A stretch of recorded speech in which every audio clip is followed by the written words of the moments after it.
Sejam bem-vindos a esse vídeo. Bem, e hoje, na verdade, eu quero instigar você a ir além do direito penal. O advogado criminalista, em determinados nichos, ele tem que, inclusive, pesquisar, estudar e conhecer novos saberes, novas ciências, novas estratégias.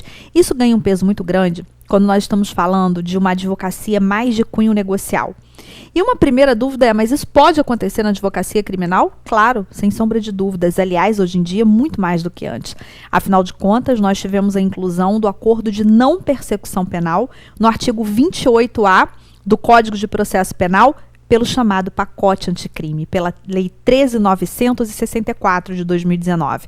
Então, antes, quando nós falávamos notadamente na Lei 9.099 dos institutos de transação penal, de suspensão condicional do processo, essa advocacia negocial ela era um pouco mais restrita aquelas infrações penais de menor gravidade, infrações penais de menor potencial ofensivo, ou, no caso da suspensão condicional do processo, infrações penais que tivessem uma pena mínima igual ou inferior a 1 ano. Portanto, sem sombra de dúvida, nós tivemos, com o acordo de não persecução penal, uma ampliação dessa possibilidade da advocacia criminal mais de cunho negocial.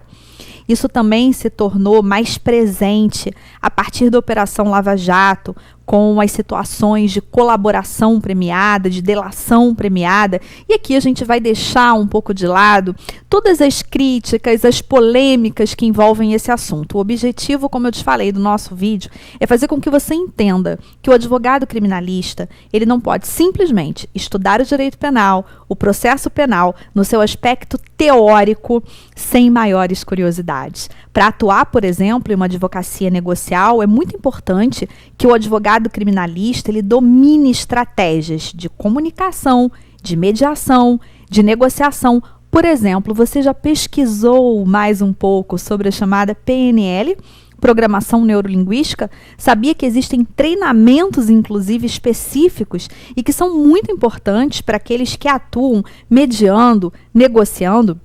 Além disso, é importante você saber que você pode estar diante de um novo nicho, inclusive, da advocacia criminal. Claro que hoje aqui eu estou mais nesse vídeo querendo instigar você a fazer uma pesquisa sobre esses assuntos. Mas se você já é aluno, já é aluna do curso de prática na advocacia criminal, nós temos lá dentro um módulo específico em que falamos dos novos nichos de atuação. Muitas, inclusive, possibilidades que o advogado criminalista, alguns inclusive já com escritório montado, sequer sabem que existem, que podem realmente fazer uma grande diferença na sua advocacia. Então lá a gente fala detalhadamente sobre cada uma dessas possibilidades e, lógico, também falamos no aspecto processual das alterações promovidas pelo pacote anticrime, inclusive sobre o acordo de não persecução penal. Então eu convido você, nesse vídeo, a fazer uma pesquisa maior sobre essa questão ligada às estratégias de comunicação e de negociação. Leia um pouco sobre programação neurolinguística, pesquise sobre esses aspectos na advocacia criminal que envolvem uma advocacia mais de cunho negocial e não tão contenciosa. Logicamente que quando a gente fala especificamente do acordo de não persecução penal, existem requisitos que são inclusive trazidos no artigo 28A. Não é para qualquer crime, estamos falando de infrações penais não violentas, não ameaçadoras, que tenham uma pena mínima inferior a 4 anos, diante de uma situação em que aquela pessoa que está sendo investigada, acusada, ela confesse formal e circunstanciadamente a prática daquela infração penal e, lógico, que existem uma série de condições estabelecidas no artigo 28A para que, realizado o acordo de não persecução penal, homologado o acordo de não persecução penal e cumprido o acordo de não persecução penal, seja efetivamente extinta aquela pena.